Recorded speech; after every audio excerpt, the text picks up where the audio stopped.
Hey folks, it's Jim. I'm going to go over my ice fishing, snow camping, snowmobile bug-out camper that I built. I saw a little bass tracker boat, had a vision, and then I built it.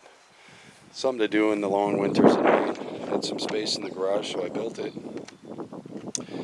And I like the way it came out. You can see it's an old bass tracker boat. There's 2 inches of foam between the 2 layers of plastic. So it gives me excellent insulation against the ground when I'm sleeping at night. It has 2 pontoons in the front with 3 skids per pontoon. It gives me excellent tracking at 30 miles an hour in the snow, which I've had it out and up to, and it was better than I thought. I couldn't believe it. I had a vision, but I didn't realize how good it was going to be. The yellow stuff on the outside, the plastic wrap that you're seeing, is actually welding tarp. So that if you're welding in a public place, it shields people's eyes from the welding. What we found was it tolerates the UV rays really well, protects the wood, and also it's extremely durable and doesn't have a tear factor that other plastics have, like tarps and other things like that. So I can get this up to 30 miles an hour, and I feel very secure and safe with it. And without the tarp ripping or anything. And you can see I just battened it down with lathing, and the lathing creates a spring, like, if you will, on the sides where I let it hang down, and that holds it tight.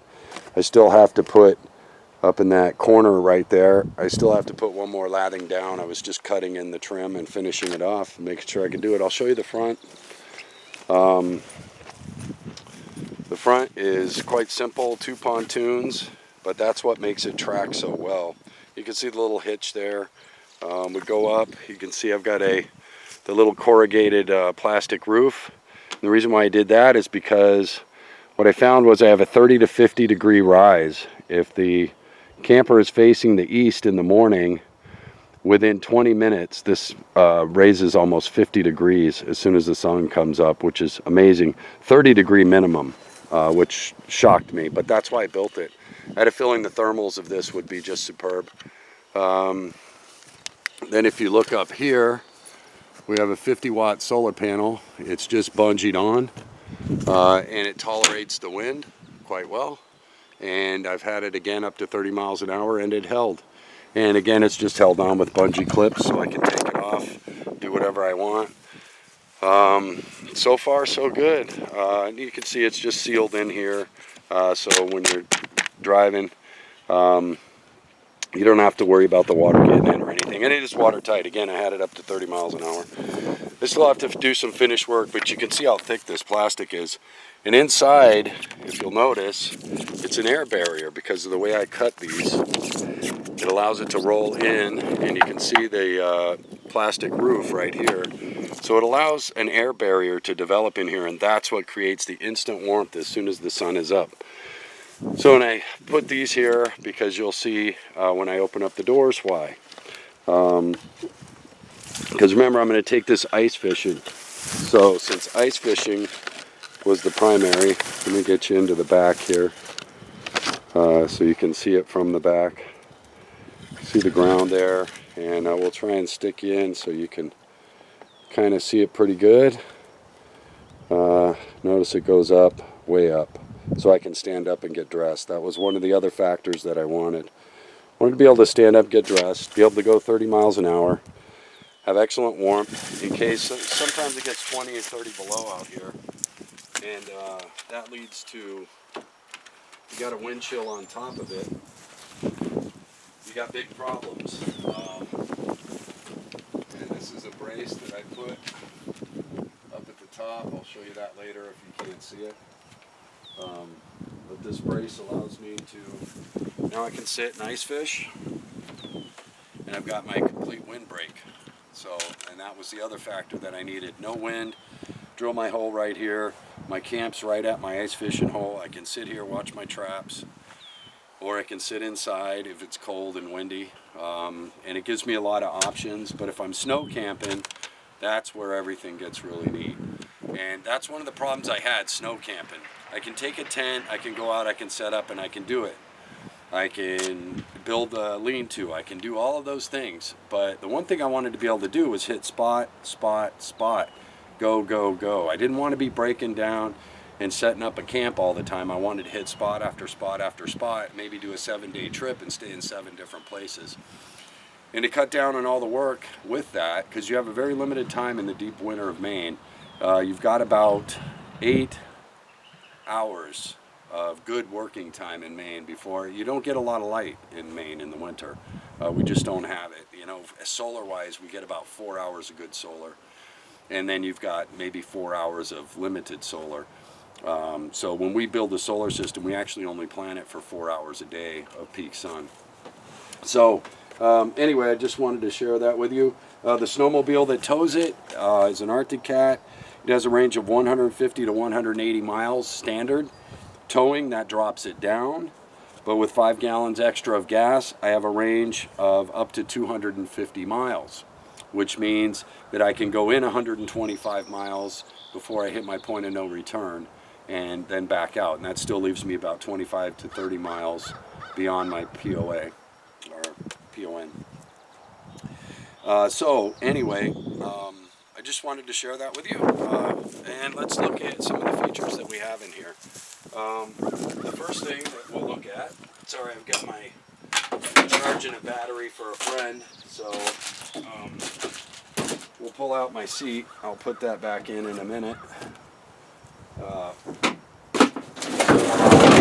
This is our sled within a sled, okay? And it is a, this is what you're going to work with when you get out to camp or in the field. You're going to be working with this. So this will haul your wood and everything else, but you store all your gear, big gear, inside of this and just pull it out when you get to camp. This has a rubber top that goes over it. And it keeps all your gear warm and dry even though it's outside, so then you've got all your living space back. So you can really pack a lot of gear and set up camp instantly. That was my goals. Quick setup and quick return and on the move again. That's what I wanted.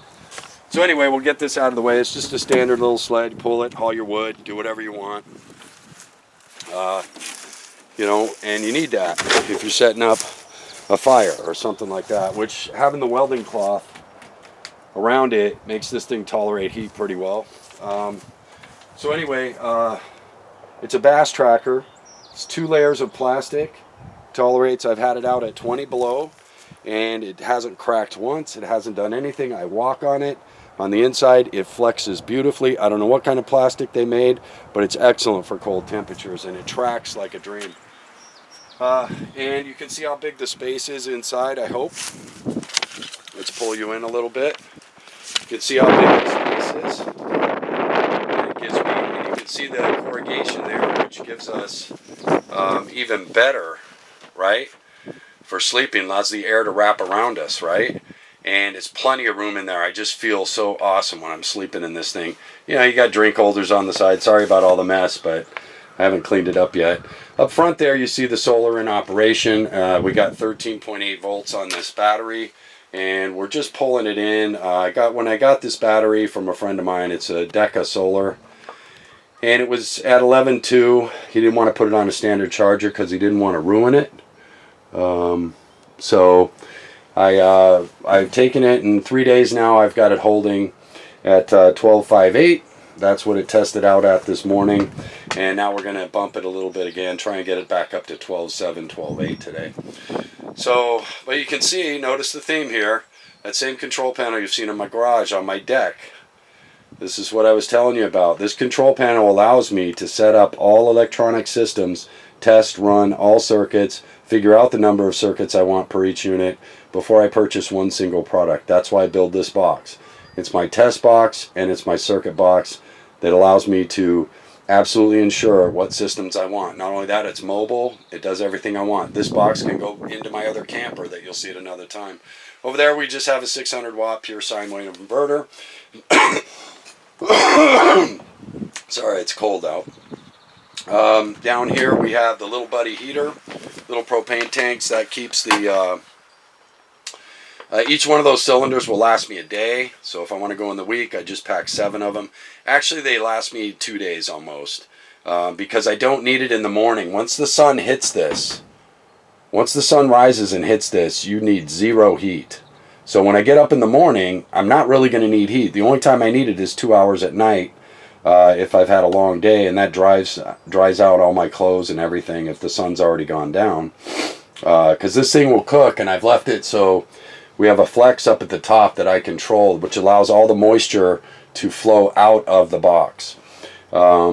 Because you're going to get wet and damp, and that's the key. You do not want moisture in your gear. So what I've done is, up top here, I don't know if you can see it, where the solar panels are, I've made a flexible piece, okay, and it's right here, and I'll show you, and it has foam on the other side, so I can control whether it releases air or not. See this up here?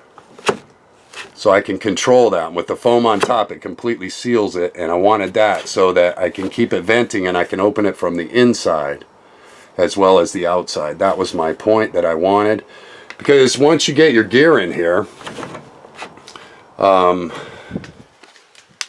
you get your gear in and you've got your heater going, let's say it's night and you're drying out your socks and whatever else for the day, you know, your jacket's got snow on it and all that, everything's got moisture. So you have to have a way to bleed that moisture off of you while you're out in the field, as most of you know, snow camping and things of that nature. So this does the trick. By having that vent, it allows me to vent all that off. I've got plenty of storage. I can hang my bows in here, all of that. One of the things I wanted to show you was the bungee cord hook system that I have there. That's really stout bungee cord. Gives me about 35 pounds of down pressure, and that's what holds it into the boat. And that's it. And it goes behind it, and there's, in the gunnels there's posts that the bungee cord goes around, and it's totally removable. And you can see nothing is anchored into this boat permanently. It's held in by 4 bungees. See the other one on the other side, on the fore side? I only have 2 of them holding it down right now. Okay, and I can go 30 miles an hour with this, just with those 2, and that was how I tested it. And this can come right off, and I got a boat back. You know, not much of a boat, but it is a boat. So I just wanted to share that. Look how comfortable it will be to sleep in there. You know, you throw your ground mat down, you've got super padding, plus that flexes. It's comfortable as hell. It's like being in a bed in here when I throw my ground mat and my bivvy out. Oh my God, and I can go 30 below easy. And when the sun's up, this raises again 30 to 50 degrees inside this box. The temperature increases, and that's just for me testing for short periods of time. That's really not doing anything else. I have no idea how hot it would get in here if I were to leave it closed up all day. But the reason why I'm doing this now is because this is going to, I just finished it and tested it, and it's very comfortable. It's everything that I wanted, so I'll call it a success. Sorry about that. I was trying to move one of the pieces of wood. We'll call it a success for now, because it is more than I thought it was going to be, which is absolutely fantastic. So at any rate, I just wanted to share this with you. With a little ingenuity and a little forethought, you know, you can come up with some great ideas and turn someone else's. Again, I paid $30 for the boat. The guy wanted $50. I paid $30 for it. It's an old bass tracker, double layer plastic with 2 inches of foam between you and the ground. So this has already insulated the boat from the ground automatically, and that's why when I saw it, I had a vision. And actually, when I told the guy what I was going to do with it after we had loaded it in my truck, he went, "Damn, why didn't I think of that?" And we started laughing, but I'd already paid him, so it was mine. And we had a good laugh, and he teases me about it even now. You know, when he sees me, he's like, "Oh man, I can't believe it." But anyway, this thing works great. It will give me deep camping. It will give me, and an emergency, say we need to bug out, say it's all gone down and I got to get up into my bug out, which is 50 to 75 miles away depending on the route. This thing will easily do it, and I don't have to worry. But, you know, I did it more for ice fishing and for snow camping, deep camping, so I can go from place to place. I can hit 6 different lakes in a week and not even stress about it. That's the beauty. And I'm warm, I'm dry, I'm comfortable, and I can even watch a movie if I'm really bored. Run the ham radio so I can stay in calm, because where I'm going, there is no communication. But anyway, I hope you're all doing well. Just a fun project that I enjoyed. Remember, if the people don't find you handsome, at least let them find you handy. Red Green, Jim out.